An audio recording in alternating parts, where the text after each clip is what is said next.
What? Who is she? Hey guys, what's up? I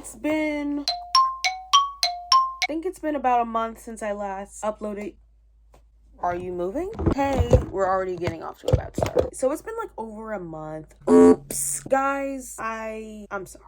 Y'all, as expected, as soon as school started, I just have not picked up a book. It's getting bad. I understand. I don't like it either. I wish I was reading. I wish I was with the girls. I wish, I was up to date on all the books that have came out, and I just can't read, and it makes me so upset. But I haven't really had time for any of my hobbies, let alone reading. Like, come on, like, are we serious? Like, I wish I could be reading The Brothers Hawthorne right now. I wish I could continue with The Seven Husbands of Evelyn Hugo. I wish I could be reading nice, cute fall books, but my schedule literally I don't have time for that. So I decided to do everything I read during the summer. I had a goal of, I don't even know what my original goal was. I kept revising the list because I just knew like some books were just not gonna happen. And so I think on the list it's 15 and I read 8 out of the 15, but in total I read 13 books. So were all those 13 books on the list? No. Did I get over 50% of my summer TBR? Yeah. I think I did well. For what was going on this summer and everything, I think I did pretty good. But we're gonna get into this. Yeah, let's get started. Started off the summer with a bang. I think this was when I was in a reading slump, and so I was trying to get back into reading because, babe, it's the summer. I have nothing to do. Let me read. Me saying I have nothing to do, I was literally out the house all summer. Anyway, Adrienne Young, namesake. We all know that Adrienne Young is my favorite author. Did I expect this to live up to Fable? Absolutely. Did I make a mistake? Absolutely. Because, guys, when you reach a level of perfection, it can't be repeated, okay? Like, it's nearly impossible to recreate perfection. So I don't even know why I would put that pressure on Adrienne Young to outdo herself when she already did her best. That might be like... Girl, what? You think that's her best? You think she can? No, because this book was still great. I gave this book 4.5 stars. It was amazing. But was it blew my socks off, threw me out of my chair, sent me up to outer space, landed down back on Earth with a force that is untraceable? Did it do that to me like Fable did? No, but it was still good. So let me tell you what I liked, what I didn't like. So of course, like all of her books, or the ones I've read so far in the series, she creates a great setting. That's literally one of the reasons why I love her so much. I love the oceanic, aquatic, gem, pirate, like I love all of that. I love the vibes of this book. It's such like a cozy, if you want to read this during fall, like I would read this during fall. It's so good. It's so good. Anyway, the atmosphere, love. I love the progression of Fable and Saint's father-daughter bond, and I actually do like that we don't see a lot of Saint. Do I wish we did and they got like a little adventure plot after like everything happened? Absolutely. Like I would love to see them like, let's go on an adventure. Yeah, please. But I do like that we don't see him a lot because the scenes that he is in, they're more important because we don't get to see him a lot. And yeah, I think what he did at the end for her, Father of the Year, I don't think so. No, because he said some things. This man, spoiler, but he said, I put you on that island because I loved you more than the trade, Asado, me. He loved Fable more than anything. He was willing to do whatever it took to keep her safe. Father of the Year. I take that back. I'm sorry. He might have his ways. Father of the Year. Sorry. Also for that, I can't wait to read Saint's book because I feel like he's just such an interesting character. So I'm excited for that. What I didn't like and what I'm very disappointed in, broke my heart, shattered it, Wes and Fable's relationship. That was one of the main things that I loved about the first book. I loved the way they interacted, the way they communicated. I just love what they brought. I love what they brought. This, I don't want to say it was a disgrace because it was still good, but like I was just expecting more and I was just disappointed because I love the fact that, he cares so much for Fable, but he's literally like disregarding what is happening on the Marigold and what everyone feels. They're a crew, they're a team. So decisions that they make, they, make together, right? Majority rules. This man said, what you all think, we're doing what I say, and what I say is what Fable wants to do. Don't make me the enemy. If I was Fable, I didn't tell him to do that, guys. I don't know what's going on. He's crazy. I don't know. I feel like his love is just so powerful. He loves her so much that he's just willing to do whatever. If that's disrespecting his team, so be it. And honestly, He's eating, kind of. But yeah, she was just making me mad because she, like, all of a sudden had a problem that Wes was killing people and that he has this shady past. But literally, she was on the boat when Wes was doing something shady. And also, she literally says it in the book. She's like, I'm just gonna ignore it. Girl, how are you gonna get mad at something, choose to ignore it, and not ask him questions about it, but still be mad at him? It's not making sense to me. And for that, I have to give you a 4.5. I'm sorry, because it's not what it should be. You're not where you need to be at. I read this like 3 months ago. I hope Wes checked her, because that's crazy. That shouldn't be a fight. How are you gonna be mad at someone, choose to ignore what's making you mad, continue to be mad, and don't even address it? It's not giving. So then I was like, let me read a summer read. It's summer? So then I picked up Cafe con Leche by Emery Lee. I love Meet Cute Diary by her. Turns out this wasn't as summer as I thought. It literally takes place during school. Homecoming is afoot. Homecoming is around like October-ish. So that's not even summer. What was I thinking? But I did get this a 3-star. I don't know. It just really wasn't that memorable for me. It wasn't that, didn't strike anything in me. I wasn't like, oh, I love this book. But yeah, it was an easy read. If you want LGBTQ, queer representation, some diverse characters, I would give it a try. Next book I read was Paper Princess. This took me quite a while to read because I was reading it with my friends, but I gave this a 2-star because I literally got what I wanted from it. I knew what it was going to be when I was going into it. It was going to be drama, probably stupid, just very unserious, and that's what I got from it, so I can't hate. 2 stars because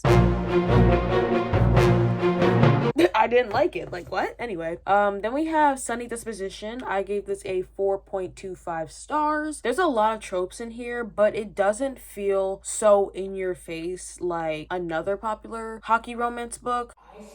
I don't really like hockey romance books anymore because if you guys want to know, go check out my pet peeves video. I think I addressed it in there. And then also my book trope video that I just did. I talk about sports romance books in there too. But yeah, we got Amnesia. We got Grumpy Sunshine. We got Secret Identity. We got Soft Enemies to Lovers. And a little bit of teacher student. And a little bit of tutor student. It was a little like crumb in there. I was like, the deal?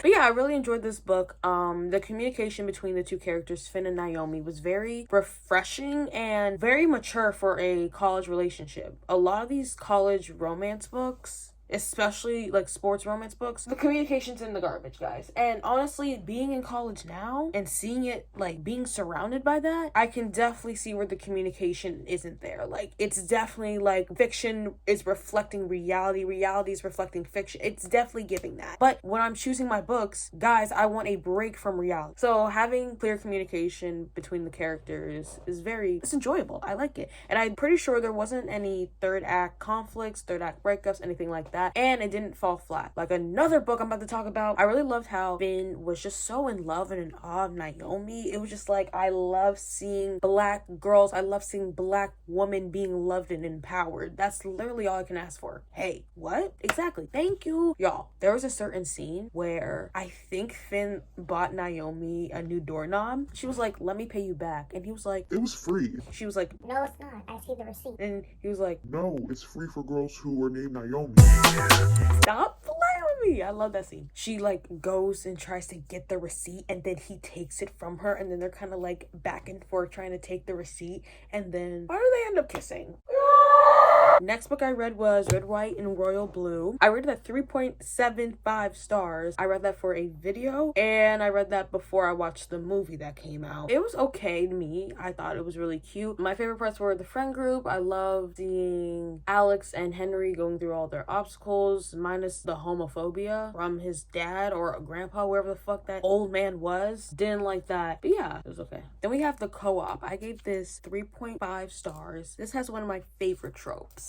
Marriage of Convenience. I was expecting this book to be, because on the title it says marriage under construction. So I thought, hey, maybe they had been together before or divorced maybe, and then they're coming back together for some financial reason, you know, for the house, and they have to get married to like fix this house or whatever. No, so basically they were childhood lovers, kind of. They were together when they were teenagers and broke up. It was very messy, and their grandmothers were together and got married and then bought this beach house and left it to the both of them. So I'm pretty sure they both passed away, and now it's theirs and they have to figure out what to do, and they come to terms with wanting to sell it, but they have to fix it to be able to sell it. So they get married so they can access money from the girl's trust, and then all summer long they're building this house. There's also that layer of tension because they used to be together, right? So we have sexual tension going on. It's very repressed.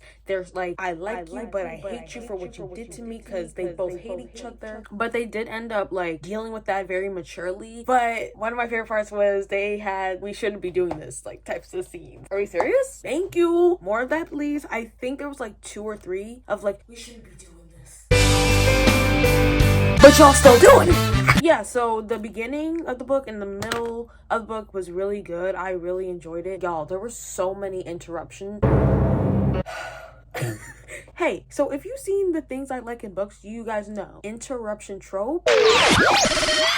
There was like 3 or 4, maybe 5. Guys, that's my bread and butter. That's my bread and butter. The unfortunate part is it felt so flat for me towards the end. I was just like, we have to wrap this up. There's only so many times I want to read about you guys like having sex, right? What I did feel like could work, because this book was on the shorter side, if there was a little more slow burn. I forget when they got together, guys. I read this book like a month ago, maybe 2 months ago. I don't remember. I forget when they got together, but I felt like the romance and like they got together a little too quickly. And when I mean when I mean get together, I don't mean like boyfriend, girlfriend, partners, whatever. I mean like started to like kiss and like become romantic. I wish they let them be enemies for a little bit longer. Ooh, next we have Tell Me Something Real by Kala Delvin. I wanted to read this before going on my trip. Guys, I thought this was going to be a bore. I thought I was going to put me in a slump. No, it did the opposite. I rated this book a 4.5 stars. This was amazing. The plot twist and just all the pieces coming together just really made the story. And the end, if you read this book, you get like the big main plot twist, and the end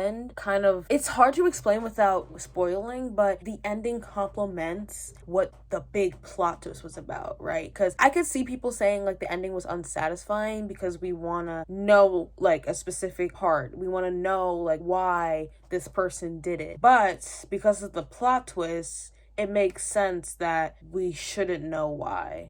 Huh? Thank you. If you got it, you got it. But yeah, I did get a little bored after the plot twist was revealed, because they just kept like just doing random things. I'm like, bro, can we get to the bread and butter? Can we get to the meat? Like, I ate my meat, I ate my vegetables, let's get to the dessert. And the dessert wasn't coming, and I was just like, what are we doing? Then I got to the end, they explained a little bit, and I was just like, you're right, I don't need dessert, I'm actually full. But the main girl was kind of weird. The romance started off kind of quick, and I felt like they fell in love, and also the romance was just very obsessive and weird. I didn't like it, because this girl was talking about how she wanted to touch the guy that she's interested in toothbrush because it's been in his mouth. What? Calling the police. This one, y'all. So then I read Charlie Loving Cliches by Ella Mays. If you guys know me, if you guys know this channel, you guys know that I love this book. So, backtrack. You guys know that I love Ella Mays so much. She's one of my favorite authors. Like, I just can't say anything bad about her. I genuinely can't. I gave this book a 4.25 after some long, hard thinking, because while I read this during my 24-hour reading challenge, you will see in that video that I had a hard time getting through this. But once I sat back, I was like, that story was beautiful. I just feel like I read this at the wrong time. I felt like also doing it during a challenge was sick of me. Like, I feel like I did this book such a disservice because it is so good. But nonetheless, I did enjoy it. If you like Golden Retriever, if you like what this book says, cliches. She did the slow burn right. Like, the slow burn that I wanted the co-op to have, she did it. This was second chance. This was like friends